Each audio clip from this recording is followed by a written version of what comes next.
আপনারা যদি নতুন কোনো ভ্যারাইটি ট্রাই করেন তাহলে বলবো সেটা অতি অল্প জায়গাতে ট্রাই করবেন। একটু নতুন ভ্যারাইটি ট্রাই করে আপনি দেখে নেবেন সেই ভ্যারাইটিটার কি সমস্যা আছে বা কি ভালো দিক আছে, বেশি জায়গা জুড়ে এই ভ্যারাইটি গুলো চাষ করবেন। নমস্কার। শীতকালীন টমেটো যে আপনারা চাষ করেছেন তার তো হারভেস্টিং চলছে, কিন্তু এরপরে যারা গ্রীষ্মকালীন টমেটোটা চাষ করবেন তাদেরকেও কিন্তু এরপরে নেমে পড়তে হবে। এই জানুয়ারি এবং ফেব্রুয়ারি মাসে আপনাদেরকে দানাটা বপন করতে হবে, চারাটা তৈরি করতে হবে, তারপরে মূল জমিতে কিন্তু রোপণ করতে হবে। তো এই গ্রীষ্মকালীন টমেটো আপনারা যে ভ্যারাইটিরই চাষ করবেন কয়েকটা বিষয় আপনারা মাথায় রাখবেন।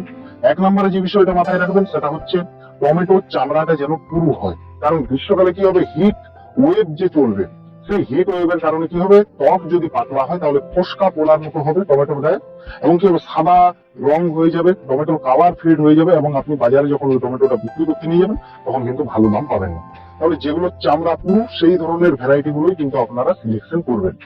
দ্বিতীয়ত যে ব্যাপারটা, যে টমেটো গুলো দেখবেন লম্বা ট্রান্সপোর্টের জন্য ব্যবহার করা হয় বা চাষ করা হয় এবং সেগুলো সহজে নরম হয় না, এই ধরনের ভ্যারাইটি গুলো আপনাদেরকে নির্বাচন করতে হবে। তবে চামড়া যদি নরম হয় তাহলে আপনি এক জায়গা থেকে আরেক জায়গা বাণিজ্যিক ভাবে টমেটোটাকে কিন্তু বিক্রি করতে নিয়ে যেতে পারবেন না।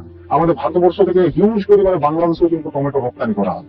তাহলে কোয়ালিটি মেনটেনটার কিন্তু প্রয়োজন আছে। তাহলে আপনারা এই যে ভ্যারাইটি গুলো সিলেকশন করবেন সেগুলো কিন্তু একটু বুঝে শুনে সিলেকশন করতে হবে।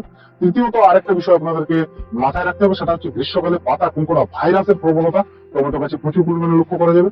আপনাদেরকে এমন ভ্যারাইটি নির্বাচন করতে হবে যাতে এই ধরনের ভাইরাসের উপদ্রব গুলো যাতে একটু কম লক্ষ্য করা যায়। পাশাপাশি আরেকটা বিষয় কিন্তু মাথায় রাখতে হবে, সেটা হচ্ছে অন্তত যেন 40 থেকে 42 ডিগ্রি তাপমাত্রাটা যেন আপনি যে ভ্যারাইটিটাই লাগাবেন সেই ভ্যারাইটিটা যেন সহ্য করতে পারে।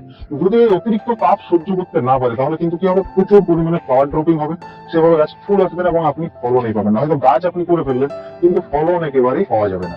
এই বিষয়গুলো কিন্তু মাথায় রাখতে হবে যখন আপনাদের গ্রীষ্মকালীন টমেটোর বীজ নির্বাচন করবেন বা ভ্যারাইটি নির্বাচন করবেন, তখন এই বিষয়গুলো অবশ্যই মাথায় রাখুন। এই গ্রীষ্মকালীন টমেটো চাষ শুরু করার আগে আপনাদেরকে কয়েকটা বিষয় মাথায় রাখতে হবে। আপনি যে মাটিতে এই টমেটোটা চাষ করতে চাইছেন সেই মাটির জল ধারণ ক্ষমতা কিরকম সেটা কিন্তু আপনাকে প্রথমে দেখে নিতে হবে। যে মাটিতে জল ধারণ ক্ষমতা একেবারেই কম সেই মাটিতে কিন্তু গ্রীষ্মকালীন টমেটো আপনারা চাষ করতে যাবেন। যে মাটি দীর্ঘদিন ধরে ময়েশ্চার মেনটেন করতে পারবে, অর্থাৎ ময়েশ্চারটা ধরে রাখতে পারবে, সেই ধরনের মাটিতে কিন্তু আপনারা এই গ্রীষ্মকালীন টমেটোটা চাষ করবেন। এছাড়াও মাটি যাতে ময়েশ্চারটা মেনটেন করতে পারে তার জন্য কিন্তু আপনাকে মাটিতে বেশি পরিমাণে জৈব সারটা দিতে হবে। এই গ্রীষ্মকালীন আপনারা যারা টমেটো চাষ করবেন চেষ্টা করুন 1 বছরের পুরনো পচানো গোবর সার, এটা আপনারা বিঘা প্রতি অন্তত কমপক্ষে 1 ট্রলি দিয়ে কিন্তু চাষ করবেন। যদি আপনারা গ্রিন নেট ব্যবহার করতে পারেন, 50% যে গ্রিন নেট গুলো ব্যবহার যদি করতে পারেন তাহলে অতিরিক্ত সূর্যালোকের হাত থেকে আপনার গাছকে বাঁচাবে, কিন্তু এটা খরচ সাপেক্ষ ব্যাপার। এটা আপনারা ব্যবহার করতে পারেন। একবার গ্রিন নেট যদি আপনি কেনেন এবং সেটাকে যদি যত্ন করে রাখেন 3-4 বছর অব্দি চালানো যাবে। এছাড়াও আপনারা পলিথিন ব্যবহার করতে পারেন। মাটিতে ময়েশ্চার মেনটেনের জন্য আপনারা মালচিং করতে পারেন, খড়ের মালচিংও কিন্তু আপনারা করতে পারেন। এই পলিথিন, গ্রিন নেট, এই খরচগুলো যদি আপনাদের বেশি মনে হয় তাহলে আপনারা যেরকম ভাবে সাধারণভাবে মাটি বা মাচাতে উভয় পদ্ধতিতেও কিন্তু আপনারা চাষটা করতে পারেন, তাতেও সমস্যার কিছু নেই। এই গ্রীষ্মকালীন টমেটো চাষে আরেকটা ভাইটাল বিষয় আপনাদেরকে মাথায় রাখতে হবে, সেটা হচ্ছে লু। এই যে গরম বাতাস বা লু, এটা যত বইবে গ্রীষ্মকালে ততই কিন্তু আপনাকে এই গ্রীষ্মকালীন টমেটো চাষের সমস্যায় ফেলবে। তো এটাকে প্রতিহত করার জন্য আপনারা কি করতে পারেন, এটা দেখবেন লু বাতাসটা উত্তর পশ্চিম দিক থেকে দক্ষিণ পূর্ব দিক বরাবর বয়। তো আপনারা কি করবেন, এই যে টমেটো লাইন গুলো জমিতে তৈরি করবেন সেখানে কি করবেন, এই উত্তর পশ্চিম দিক থেকে দক্ষিণ পূর্ব বরাবর লাইন গুলো করবেন। তাহলে লু বাতাসটা কি হবে, ওই লাইনের মাঝ দিয়ে বাধাপ্রাপ্ত না হয়ে সহজে বেরিয়ে যাবে এবং অতটা এফেক্ট আপনার জমির উপরে বা ওই টমেটোর ফসলের উপরে ফেলবে না। আরেকটা কাজ করতে পারেন, 3-4 সারি ভুট্টার আপনারা লাইন করে দিতে পারেন ব্যারিকেডের মতো। তাহলে কি হবে, এই ভুট্টার যে গাছগুলো যখন বড় হবে তখন কি হবে, লুয়ের হাত থেকে আপনার টমেটো গাছকে কিন্তু অনেকটাই সুরক্ষা প্রদান করবে। যদি এগুলো সম্ভব না হয় তাহলে আপনারা কি করতে পারেন, গ্রিন নেটের একটা 5 ফুটের দেওয়াল, বাউন্ডারি ওয়ালের মতো আপনারা করে দিতে পারেন।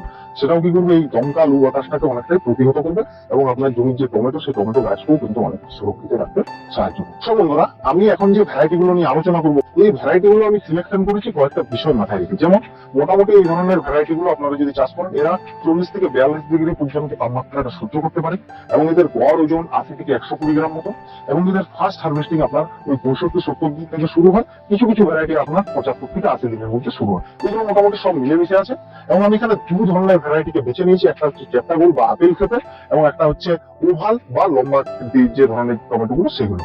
এবং এখানে বলে রাখি, আপনাদের যেখানে মার্কেটে যে ভ্যারাইটি গুলো চল বেশি আছে আপনারা সেই অনুযায়ী চাষটা করবেন। যেমন আমি তাহলে গোল ভ্যারাইটিটা দিয়ে প্রথমে শুরু করছি, সিনজেন্টা কোম্পানির তাহো। এটা সারা বছর ধরে এই টমেটোটা করা যায়, গ্রীষ্মতেও আপনারা করতে পারেন। তবে কি হবে, শীতকালের তুলনায় গ্রীষ্মের তুলনামূলক ফলনটা একটু কম পাওয়া যাবে। কিন্তু ওভারঅল যদি আপনি ফলনের কথা বলেন, গ্রীষ্মকালীন আর 5টা জাত যেরকম ফলন দিয়ে থাকে, এও কিন্তু সেই রকমই ফলন দিয়ে থাকবে। এই ভ্যারাইটিটার যেটা সবচেয়ে বড় প্লাস পয়েন্ট হচ্ছে চামড়াটা বেশ পুরো, এবং এটা যদি আপনি দীর্ঘদিন ধরে ট্রান্সপোর্টে রাখেন এই টমেটোটাকে, হয়তো 5 দিন 6 দিন জার্নি করে অন্য কোনো একটা জায়গাতে গিয়ে রপ্তানি করলেন, এই ধরনটা কিন্তু খুব সুন্দরভাবে সহ্য করতে পারে। এই ভ্যারাইটিটাও আপনারা চাষ করতে পারেন। আর বাংলাদেশের জন্য বলবো, ইস্পাহানি কোম্পানির বারিক চার, এই টমেটোটাও কিন্তু আপনারা চাষ করতে পারেন।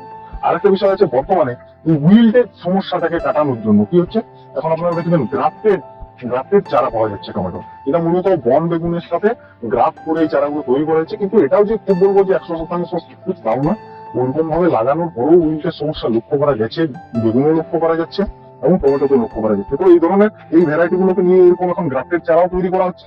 আপনাদের হাতের কাছে যেটাই পাবেন, আপনারা বীজ থেকে ডাইরেক্ট চারা করেও আপনারা চাষটা করতে পারেন, অথবা আপনারা যদি গ্রাফটেড চারা পান, সেই চারাটাও কিন্তু আপনারা জমিতে রোপণ করতে পারেন, কোনো সমস্যা নেই।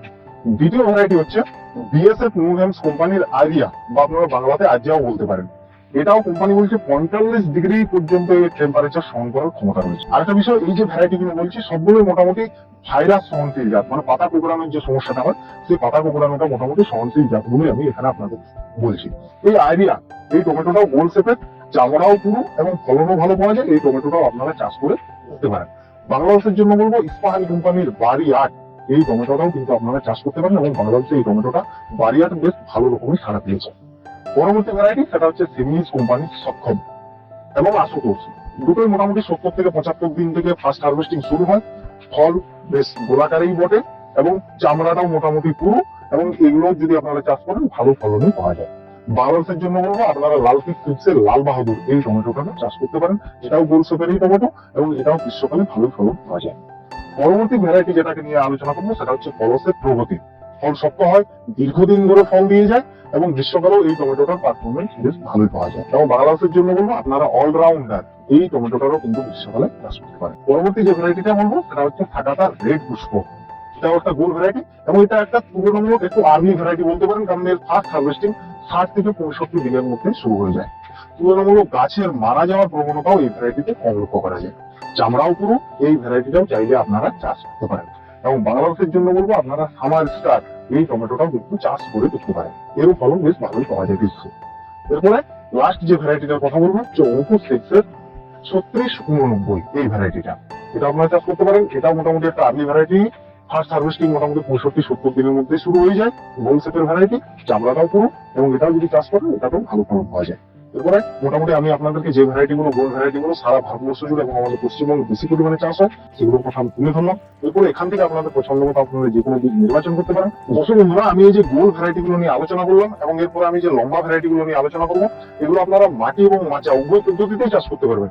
কিন্তু মাটিতে চাষ করলে কি একটা সমস্যা হবে, এগুলো প্রচুর লতানো প্রকৃতির হয়, এবং ফলগুলো মাটিতে টাচ করে থাকলে পরবর্তী ক্ষেত্রে যখন আপনি সেচ দেবেন তখন কি ফলের একটা পচন লক্ষ্য করা যায়, ফল কিছু নষ্ট হয়। তো গ্রীষ্মকালে আপনারা কিন্তু খুব উঁচু মাচা করবেন না, একটু লোয়ার লেভেলের মাচাটা করার চেষ্টা করবেন। তবে কি হয়, তাপপ্রবাহ বা হিট ওয়েভের যে ক্ষতিকারক দিকগুলো থাকে, ক্ষতিকারক দিকগুলো আপনারা অনেকটা এড়াতে পারবেন। এরপরে তাহলে লম্বা জাত নিয়ে আলোচনা করা যায়। আমি প্রথম যে লম্বা বা ওভাল শেপের ভ্যারাইটিটার কথা বলবো সেটা হচ্ছে সিনজেন্টা কোম্পানির 1057। এটা আমাদের ভারতবর্ষে ব্যাপক জনপ্রিয় একটা ভ্যারাইটি, দীর্ঘদিন ধরে ফলন পাওয়া যায়, চামড়াও যথেষ্ট পুরু হয়, এবং এর মোটামুটি আপনার গরমটাকেও বেশ ভালো রকম ভাবে সহ্য করতে পারে। তবে এই ভ্যারাইটিটাও কিন্তু আপনারা চাষ করে দেখতে পারেন। এবং নেক্সট যে ভ্যারাইটিটা বলবো সেটা হচ্ছে সেমিনিজ কোম্পানির অনসল। এটাও একটা পপুলার ভ্যারাইটি।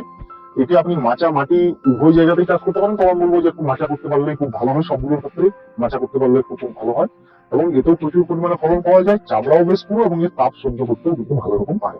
তাহলে এই ভ্যারাইটিটাও আপনারা চাষ করে দেখতে পারেন, ফলনও কিন্তু খুব সুন্দর পাওয়া যায়। এবং আরেকটা ভ্যারাইটি আছে সেমিনিজ, সেটা হচ্ছে যোদ্ধা। এই যোদ্ধাটা আমাদের পশ্চিমবঙ্গে বেশ ভালো রকমের চাষ হচ্ছে, এরও ফলন প্রচুর, এবং এটাও আপনারা চাইলে চাষ করতে পারেন।